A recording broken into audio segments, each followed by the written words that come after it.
How's it going, everybody? Welcome back to My Gardening Habit. I'm Rob Mayer, and today we're going to do a little something to help secure the greenhouse.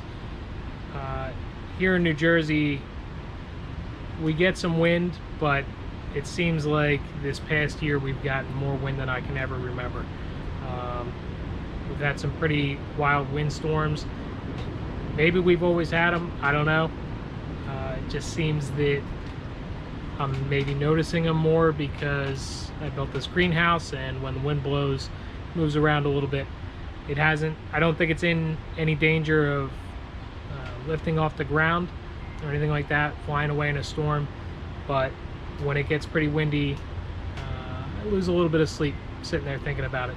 So to put my mind at ease, what I did is I came up with these little hurricane ties that I'm going to mount to the 4x4 base.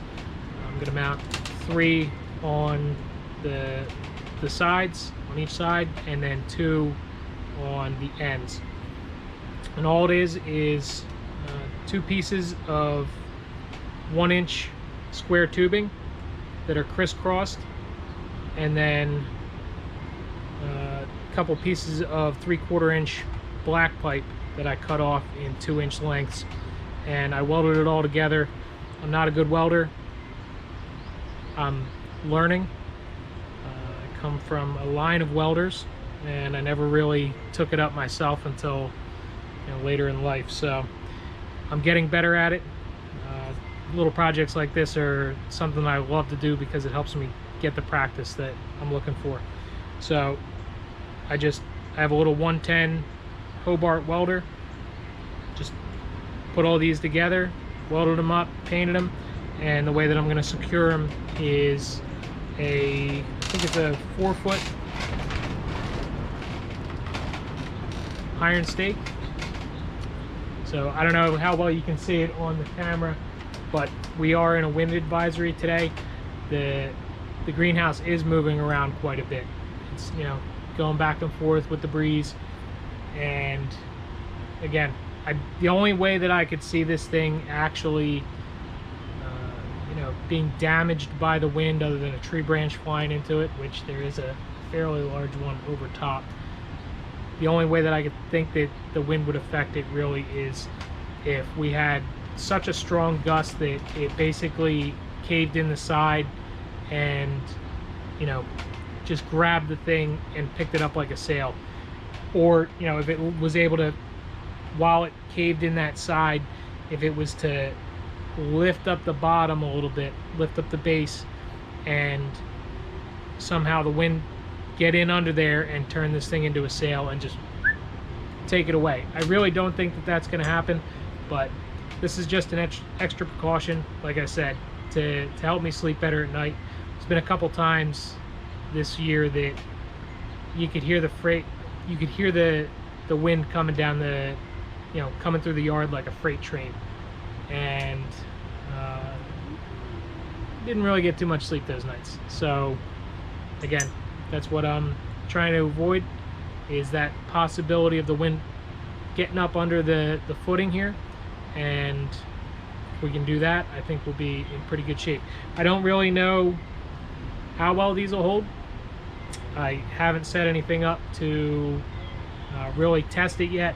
I do know that the stakes that I'm putting them in on a 45-degree angle, it's very tough to get them back out. Whether you're pulling it on an angle or if you're pulling it directly back out of the hole, it's extremely tough. At some point, maybe I'll rig something up that I could somehow test the weight that it would actually hold on an angle and pulling straight out. We'll do a couple different things, and I'll make a video of it. But for now, I just want to get these installed and get to sleep.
I want to say thanks a lot for watching. I hope you enjoyed the video, and I hope that you continue to stick around. If you can, hit the subscribe button and help us out. Much appreciated. Take care.